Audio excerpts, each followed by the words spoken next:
Daniel, thanks so much for the time to chat. I really appreciate it. Yeah, thank you for inviting me here. So yeah, it's great. Congratulations, though. The film is so much fun. I'm wondering well, fun is maybe not the quite the word, but the sci-fi aspect certainly Yeah, is. yeah, Where did the idea come from?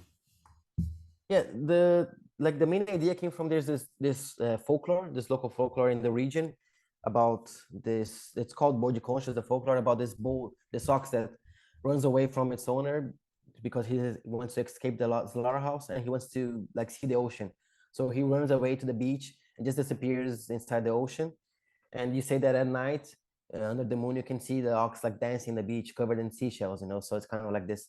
It's poetry about like this animal just run away from its fate, but kind of in the same way, like this slaughterhouse, there's the depression, there's the sadness to it, but at the same time, like a poetry in its escape. So we got that together with the city, and there's like the like putting this into like a coming of age thing, like teenagers, and it kind of like grew up from there. So that was kind of the main inspiration for the film. I love that aspect of it because seems like such a love letter to the next generation coming up, and we see some of the struggles that they're dealing with along the way. There's this, the mystery of the oxen is one thing, but really they're dealing with some very real life issues. Yeah, And I'm wondering from your perspective, like, what is the great struggle for this generation, especially coming out of the pandemic?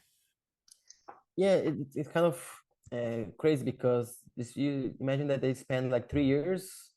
Like, well, and then the pandemic can be like it depends the point of view, but it's a long time, especially in a young person's life, because it's yeah, especially in these years where you're like developing, growing so much, learning so much, like especially socially, so and you see how like the social media and internet, how this is like an intrinsic part of their lives also nowadays.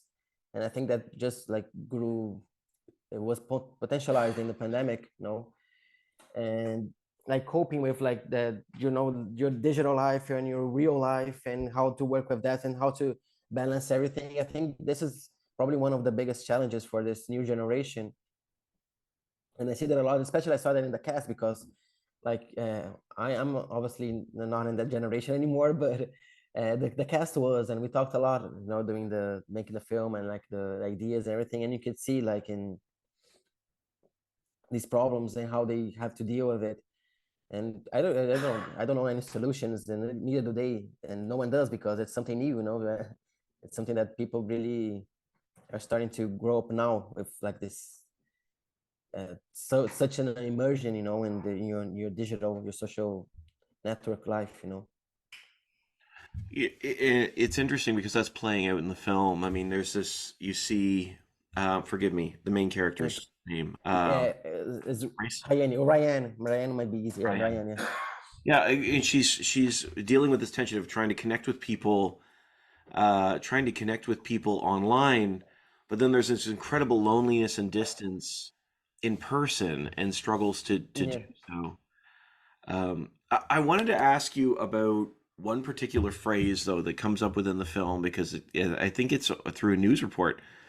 Generational delusionment and generalized depression. These are big statements, big statements. I was wondering what it is to you that really seems to apply to this group, this age group. Yeah. This age group, they're incredibly uh like how to say it? They're incredibly in the spot. They are always like looking to the like media and information, politics, so they're really like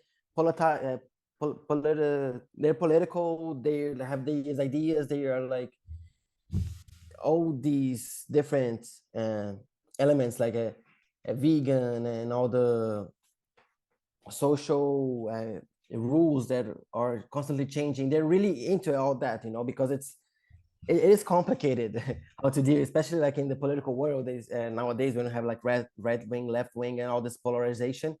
But they're in the middle of that hurricane, and they are informed about that because the internet informs everyone about everything. So it's kind of like they do have like all this information in their heads, but they don't maybe have the maturity yet because they are young, they are teenagers, and how to deal with all this. So it's kind of like creates like this bleak and overwhelming world to them that you have to like maybe okay, so you shouldn't be worrying about this right now. You should be worrying about other stuff. Mm, You shouldn't be worried about who's going to be like what are the next president's main politics and what's going to change and how everything might go from bad to worse. You should be worried about like your school, and stuff that's kind of like you're still learning. So in a way, they're like much more. They're forced to be much more mature than they should be, I mm, guess. That's at least like my vision of it and how I kind of see it a bit. But it is like way complicated. You can like also like pinpoint everyone in the same category, but I see right. a lot of that. And like I'm like these super young kids, they're like fighting for like human rights, which is something that's really good at the same way, but it is super important. But at the same way, it's kind of like it's a lot for you to do in this age. It'd be nice if you didn't have so much on to bear in your shoulders. So I guess that's kind of like, well, the like disillusionment, because basically they see the world as like this horrible place because the internet, all this information sells the world like this Mm. horrible place. And depression because, well, it's hard for you not to get depressed with all that that's happening. So like if climate change and everything, it's kind of like the future is bleak, especially if you like really go get informed about it. You'll get depressed. Anyone will get.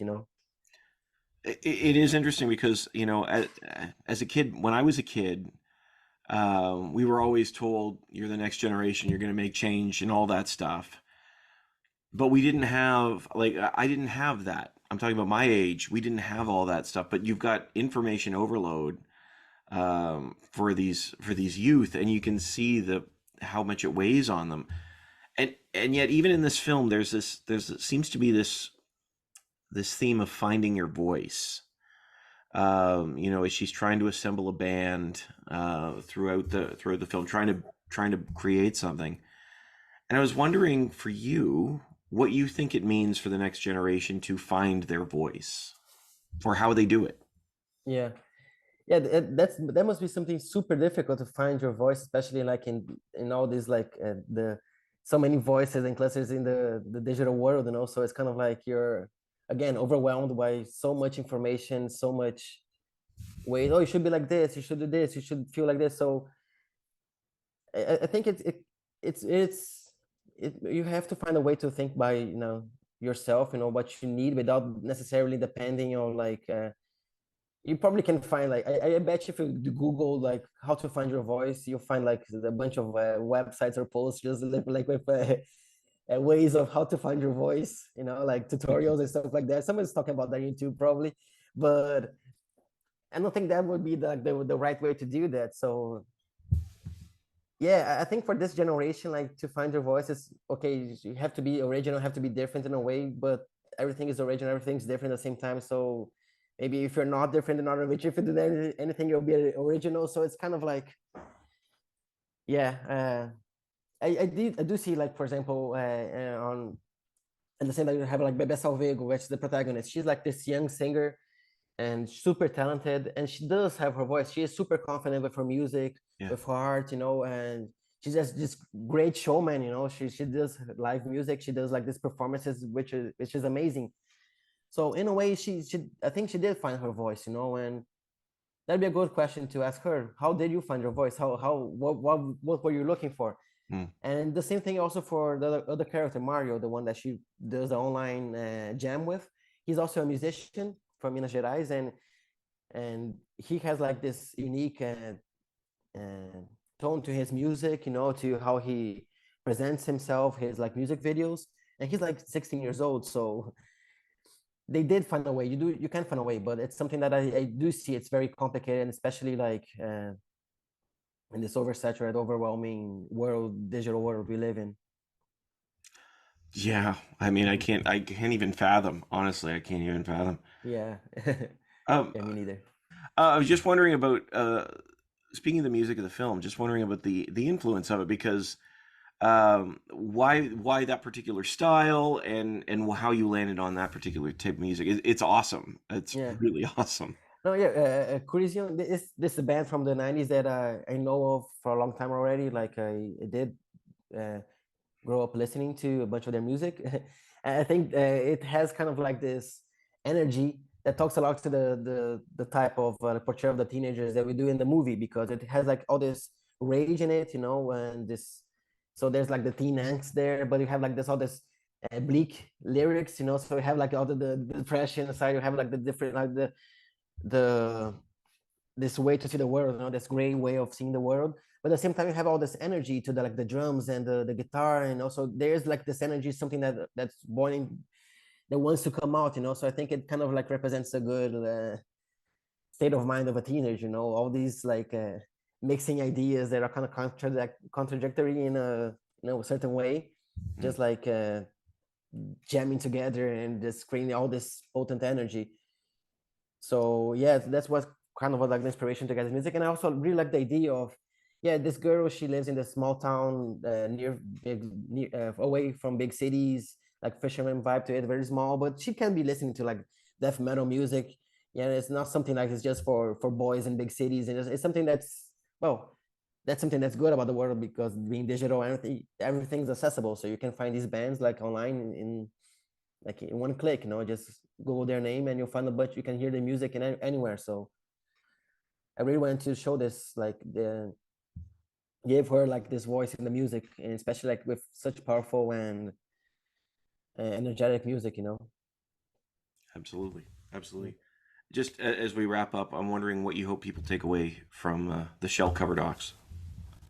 I really want much people as possible to see the film. I think it's a beautiful story. It's a beautiful city. It's a beautiful place. I really wanted to show, despite like the depressing themes. I think it's important also to talk about them. So it is nice to have the film here premiere in Sundance in the States, because I think it'll get like a good showcase. People will be able to see it more. The idea was to get a feature about it, so we do have like a feature project about the film to develop it more, to get it like more details around it, and just make it bigger and more specified and everything in every way. But yeah, I think I get what I want more is to people to watch it, to get the film out there and people see it, and maybe Google afterwards the people, get to know the band, know a bit more about Bertioga, the city, the small town in Brazil, and also I hope people after the film kind of also do their own research and get to know a bit more about all these themes and art that's involved in the short. I really appreciate that. Yeah, I really Yeah. appreciate that. Again, congratulations on Sundance, and I wish you the best. The film is really great. Thanks so Great. much. Thank you so much, Steve. Yeah, great talking to you. It's so fast, right? Yeah, but it was great talking to you. Yeah. I appreciate that. I appreciate it. Have a great day, Daniel. Thank you. You too.